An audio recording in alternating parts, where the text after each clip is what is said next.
अरे बच्चों, let's read the question. So question में गिवन है कि an annular disk of mass m, inner radius a and outer radius b is placed on a horizontal surface with coefficient of friction mu. Okay, as shown in the figure, at some time the impulse g naught x cap is applied at a height h above the center of the disk.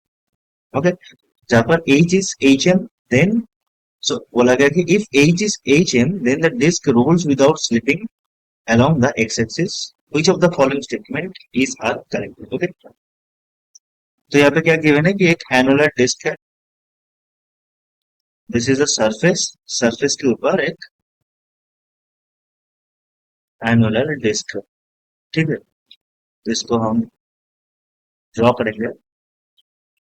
This is the annular disc जिसका inner और outer radius हमें given है. ठीक है, सो inner radius क्या है, that is ए, और outer radius हमें गिवन है बी. ठीक है, और क्या गिवन है कि एक इम्पल्स हम प्रोवाइड कर रहे हैं. Okay, so we are giving an impulse at this point. ठीक है, that is J naught in X direction. ठीक है, कहां पर, at a distance H above the centre of mass. ठीक है, H above the centre of the disc. ठीक है, तो इसका सेंटर से एच अबव हमने एक इम्पल्स प्रोवाइड कर रहे हैं. सो इस केस में हमें चारों ऑप्शन गिवन है. ठीक है, यहाँ पर बोला गया है कि H equals to H M जब होगा तब ये डिस्क प्योर रोलिंग करेगा. Okay, no slipping means pure rolling करेगा. Pure rolling. ठीक है, तो यहाँ पर चारों ऑप्शन गिवन है, हमें सही ऑप्शन ढूंढना पड़ेगा. ना इस क्वेश्चन में जो की कॉन्सेप्ट होगा, की कॉन्सेप्ट, सो पहला जो कॉन्सेप्ट यहाँ पर लगेगा, that is moment of inertia. Moment of inertia of annular disc. Annular disc about its geometrical geometrical axis. Okay, तो जियोमेट्रिकल एक्सिस के अलावा एनुलर डिस्क का मोमेंट ऑफ इनर्शिया क्या होता है, that is I is equal to M of inner radius square plus outer radius square by 2. ठीक है, और दूसरा जो कॉन्सेप्ट यहाँ पर लगेगा, that is impulse momentum theory. Okay, impulse momentum theorem क्या बोलता है, that impulse is equals to change in momentum. Okay, so J is equals to change in momentum. ठीक है, और तीसरा जो कॉन्सेप्ट रहेगा, that is impulse momentum theorem for rotational motion. Okay, so rotational motion के लिए इम्पल्स मोमेंटम थ्योरम क्या बोलता है, that change in angular momentum. ठीक है, change in angular momentum is equal to tau into time.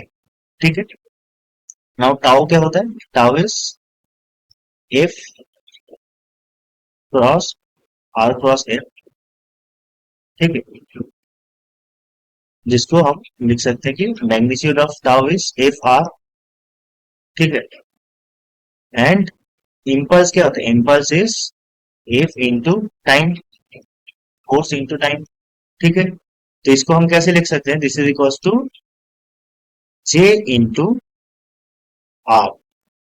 ठीक है, change in momentum is impulse into the distance from where the torque you are taking. ठीक है, तो ये तीनों कॉन्सेप्ट यहाँ पर लगेगा. नाउ फिर से हम इस पिक्चर को ड्रॉ कर लेंगे. ये हमारा डिस्क था, कुछ ऐसा. This is inner radius A, this is outer radius B. Okay, impulse हम यहां से प्रोवाइड कर रहे थे, जे अबव हाइट एच. ठीक है, so from impulse momentum theorem हम क्या बोल सकते हैं कि जे नॉट, हम यहाँ पर जे नॉट इम्पल्स प्रोवाइड कर रहे हैं, तो जे नॉट क्या होगा, change in momentum. Initial momentum zero था क्योंकि रेस्ट में था, फाइनल मोमेंटम होगा M into velocity of the centre of mass, ठीक है, तो इसको हम इक्वेशन 1 बोल देंगे। और सेकंड जो लगेगा that is impulse momentum theorem for rotational motion, that is J not into इसका जो डिस्टेंस है that is H is equals to change in angular momentum. So पहले एंगुलर मोमेंटम जीरो था, सो फाइनल माइनस जीरो, ठीक है। सो ये क्या होगा, this is equals to I क्या है, M into A square plus B square by two into omega, ठीक है। यहाँ पर I is angular momentum, sorry I is moment of inertia, ठीक है, and omega is angular velocity,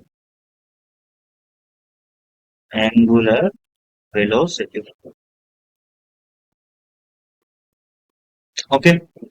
ना यहाँ पर क्या होगा, सो यहाँ से हम C not H equals to this लिख सकते हैं, ठीक है। सो एच यहाँ से क्या हो जाएगा, अच्छा इसको हम जे नॉट इक्वल्स टू लिखेंगे कि J not is equals to M into A square plus B square omega by two H, ठीक है, इसको इक्वेशन 2 बोल देंगे। ना from equation 1 and 2, from equation 1 and 2, so j naught equals to this and j naught equals to this, तो इसको हम equal कर देंगे, that means m v of center of mass is equals to m of a square plus b square by 2h into omega, ठीक है। तो यहां से हम लिख सकते हैं कि h is equals to a square plus b square divided by 2 into omega y velocity of the center of mass, okay। velocity of the center of mass means this is the velocity of center of mass, ठीक है। तो ये हम h का expression यहां से हम पाए, ठीक है ना। यहाँ पर क्या बोला गया था कि h equals to H M पर, h equals to H M पर प्योर रोलिंग होगा, प्योर रोलिंग, ठीक है, pure rolling.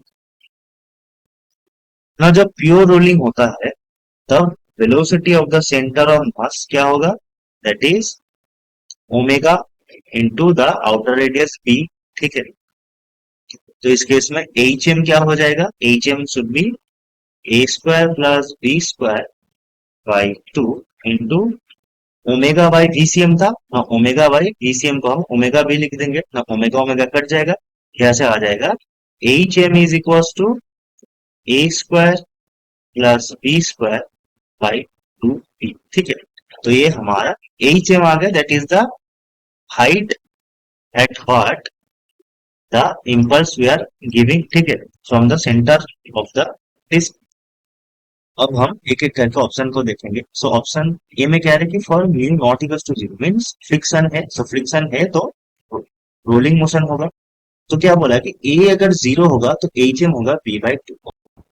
So option A में कह रहा है कि अगर ए जीरो होगा, जीरो पर टेंड करेगा, सो एच एम क्या होगा, H M is equals to A zero that mean zero plus B square by two B, ये क्या हो जाएगा बी बाई टू, ठीक है। यहाँ पर क्या बोला, ये H M B by two हो जाएगा, ठीक है। जब ए जीरो पर टेंड करेगा तो ये ऑप्शन हमारा सही है, सो ए इज ट्रू। सेकेंड में क्या बोला कि अगर ए बी का टेंड करेगा और mu naught equal to zero, H M will be B, ठीक है। सो सेकेंड ऑप्शन में, बी ऑप्शन में क्या बोला, ए अगर बी पर टेंड करेगा, सो एच एम क्या होगा B square that is A square plus B square by two B, ठीक है। तो ये क्या हो जाएगा बी हो जाएगा, ठीक है, that means option number B also correct. Now C में क्या बोल रहा है, सी में बोल रहा है कि for h equals to h in the initial angular velocity does not depend on the inner radius a, ठीक है। तो सी में क्या बोल रहा है कि अगर h equals to hm होगा, ठीक है, तो ओमेगा जो है ओमेगा ए पे डिपेंड नहीं करेगा, ठीक है ना। हम क्या जानते थे कि and from impulse momentum theorem that J not is equals to M V C M.